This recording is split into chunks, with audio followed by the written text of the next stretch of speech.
Travel back 500 years to Tudor London, where Westminster Abbey towered over crowded streets and old St Paul's Cathedral shaped the skyline. Walk across London Bridge, explore Smithfield and Billingsgate markets, and witness the city brought back to life through AI Reconstruction. Discover history with Ash Discovers.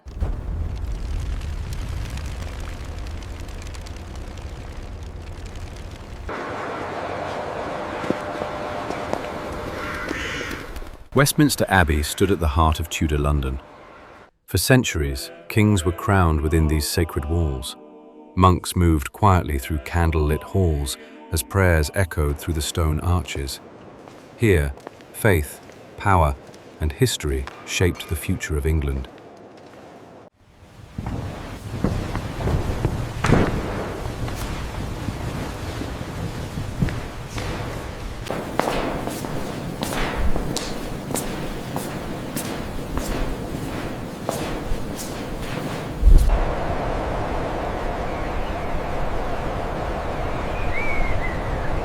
In the early 1500s, old St Paul's Cathedral dominated London's skyline. Its towering spire rose high above the crowded medieval streets below. Did you get the wool from Master Fitzwilliam? Aye, half the agreed price. Meet me by Paul's Cross at noon. They say the King's Grace intends further changes to the See of Rome. Aye, Master Cromwell has a busy hand these days. Merchants, priests, and travellers gathered within its vast stone nave. The cathedral was not only a place of worship, but also a centre of daily life. Here, news spread, deals were made, and London's people moved beneath its shadow. The Tower of London stood as one of Tudor England's most powerful symbols. Once a royal palace, it also served as a prison and fortress. Boats moved along the Thames below, carrying merchants, soldiers, and prisoners. Here, power and fear lived behind stone walls.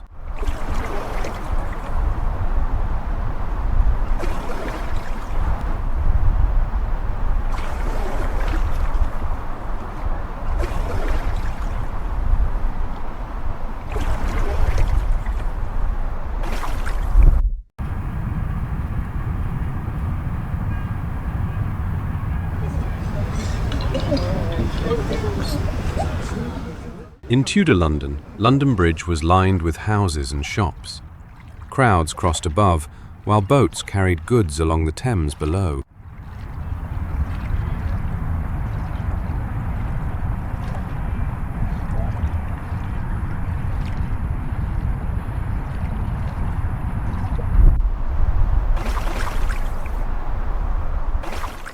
Before sunrise, the River Thames came alive. Hundreds of watermen rowing wherries and barges through the mist.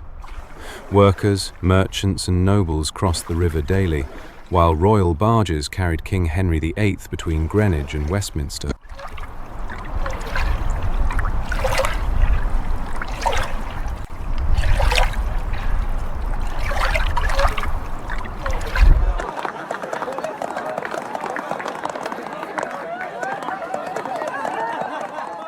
At first light, horseback riders passed through London's gates. Messengers, royal guards, and wealthy nobles travelling quickly between palaces, estates, and distant towns across Tudor England.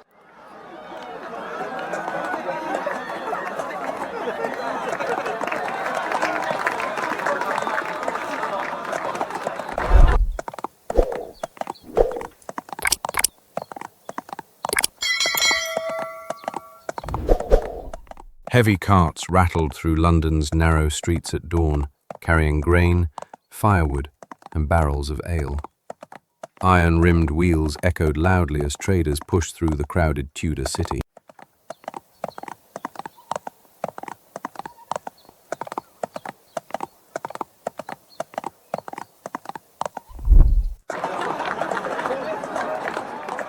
Pack horses moved quietly through narrow alleys, carrying cloth, spices and letters where wagons could not pass.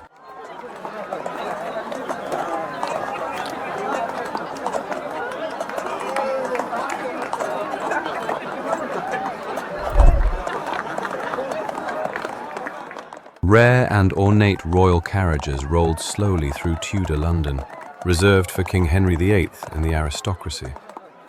Pulled by decorated horses, these early coaches were used for ceremonies, as rough, unpaved streets made everyday carriage travel difficult.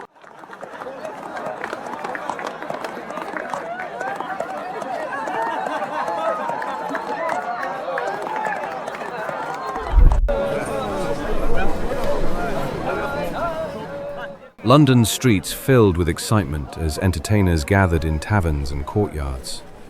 Travelling actors performed morality plays, jugglers amazed crowds, and musicians played lively tunes. Bear-baiting arenas drew noisy spectators, while royal masks dazzled nobles inside grand palaces, bringing colour and celebration to Tudor London.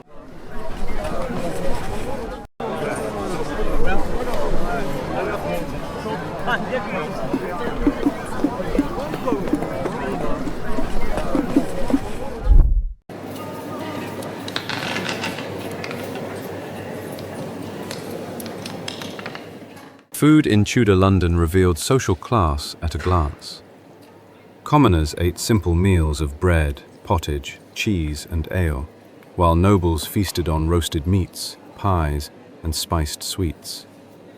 Meals were eaten early, dinner at midday, supper near sunset, with knives and hands, as forks were still uncommon.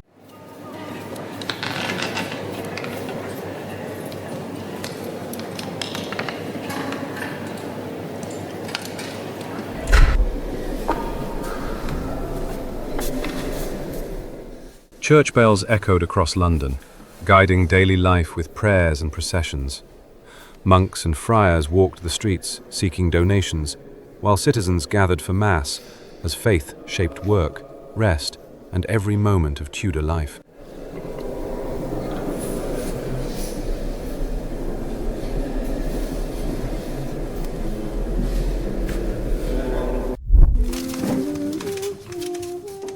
London's taverns buzzed with life. Smoky rooms filled with sailors, merchants and workers drinking ale and sharing gossip. Inns like the famous Tabard became lively meeting places, where stories, laughter and music echoed through Tudor London.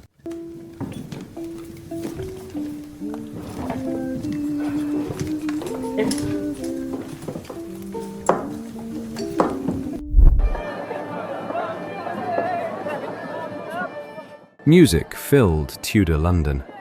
Lutes and flutes played in royal courts, while pipes and drums echoed at busy fairs.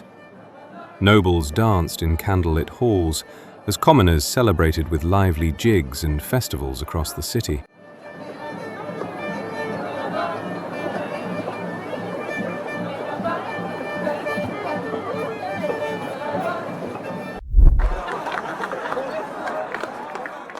In the early 1500s, Cheapside was the busiest shopping street in Tudor London, packed with goldsmiths, grocers and cloth merchants. Apprentices and traders filled narrow lanes between timber-framed shops as the sounds of bargaining echoed through the city's commercial heart.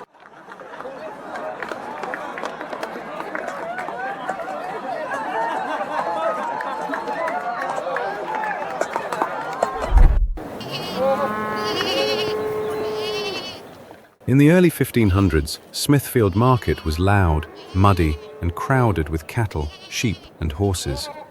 Merchants negotiated prices while carts rolled through the chaos, making Smithfield one of Tudor London's busiest trading grounds. 10 shillings for the lot of these fine ewes. That's highway robbery, Thomas. I'll give you 8, and not a penny more. Ewes for sale, 3 pence each.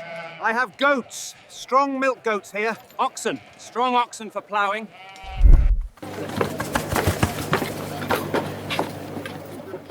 Billingsgate bustled along the River Thames as fishermen unloaded fresh catches from wooden boats. Traders hurried across the quay, selling fish to merchants and households, while shouts, creaking ropes, and river sounds filled the busy market.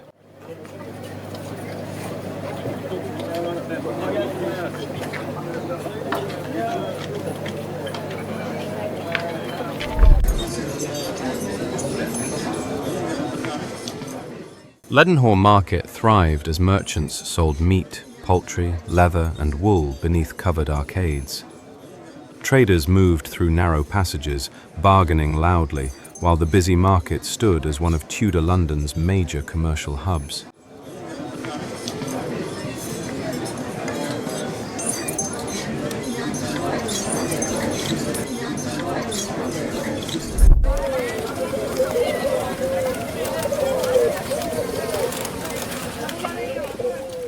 Poultry Street bustled with stalls selling chickens, ducks, and game birds.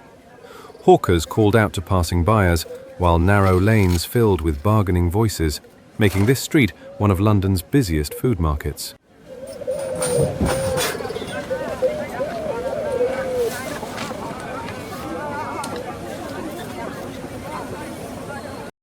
The journey doesn't end here.